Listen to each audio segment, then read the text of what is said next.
Hello friends, welcome to old stories channel. ముందుగా ఒక like చేసి నా ఛానల్ని సబ్స్క్రైబ్ చేసుకోండి. కథ పేరు ఆడపిల్ల అంటే అలసెందుకు. రామాపురం అనే గ్రామంలో సిద్ధయ్య అనే కుమ్మరి ఉండేవాడు. పేదవాడైన సిద్ధయ్య కుండలు వేసి ఆ గ్రామంలో అమ్మి కుటుంబాన్ని పోషించేవాడు. సిద్ధయ్య తన కొడుకు కూతుళ్లను బాగా చదివించి ప్రయోజకులను చేయాలని కలలు కంటూ ఉండేవాడు. పేదరికం వల్ల ఎన్ని కష్టాలు ఎదురైనా పట్టుదలతో తన పిల్లలను చదివించసాగాడు సిద్ధయ్య.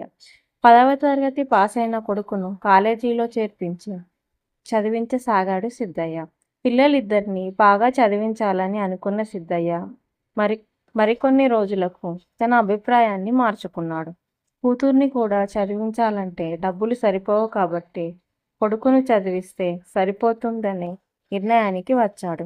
అంతేకాకుండా ఆడపిల్ల చదివి ఏం చేస్తుంది, ఉద్యోగాలు చేయాలా, ఊర్లెళ్ళాలా, అయినా ఎప్పటికైనా ఓ అయ్య చేతిలో పెడితే అత్తారింటికెళ్ళి గుట్టుగా కాపురం చేసుకుంటుంది అని అనుకున్నాడు సిద్ధయ్య.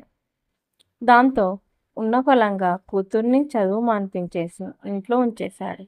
అదలా ఉంటే ఉద్ధరిస్తాడన్న కొడుకు కాలేజీ ఎగ్గొట్టి సినిమాలు, షికార్లు, స్నేహితులతో జల్సా చేయసాగాడు. చదువును నిర్లక్ష్యం చేయడంతో పరీక్షలు తప్పాడు. బాగా చదువుతాడనుకున్న కొడుకు ఇలా చెడుదారుల్లో నడవటం తెలిసిన సిద్ధయ్య బాగా బాధపడ్డాడు. చేసేదేమీ లేక కొడుకును కూడా చదువు మాన్పించి ఇంటి పట్టునే ఉంచుకొని కుండలు చేయడం నేర్పించాడు. కుండలు చేయడమే కాకుండా ఆ పనిలో మంచి శిక్షణను ఇచ్చాడు సిద్ధయ్య. అలాగే వాటిని మంచి ధరకు అమ్మటం కూడా ఎలాగో నేర్పించాడు. దీంతో 4 రాళ్ళు సంపాదించటంతో సిద్ధయ్య కొడుకుకు కష్టంలోని తీయదనం తెలిసి వచ్చింది. ఇప్పుడు బుద్ధిగా ఇంటి పట్టున ఉంటూ తండ్రి చెప్పినట్లుగా నడుచుకోసాగాడు. అయితే కూతురి విషయంలో తాను చేసిన తప్పును గ్రహించిన సిద్ధయ్య ఇప్పటికైనా మించిపోయింది లేదని అనుకుని కూతుర్ని మళ్ళీ బడిలో చేర్పించాడు. తండ్రి అనుకున్నట్టుగా ఆమె బాగా చదువుకొని త్వరలోనే మంచి ఉద్యోగం సంపాదించింది.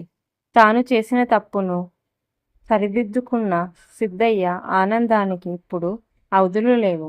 చదువును పక్కన పెట్టి చెడు తిరుగుళ్ళ పాలైన కొడుకు ఇక పనికిరాడని బాధపడిన సిద్ధయ్య కొన్ని రోజుల్లోనే కొడుకుని దారిలోకి తీసుకురావడం, కూతురు బాగా చదువుకొని మంచి ఉద్యోగం సంపాదించుకోవడంతో సిద్ధయ్య చాలా సంతోషించాడు.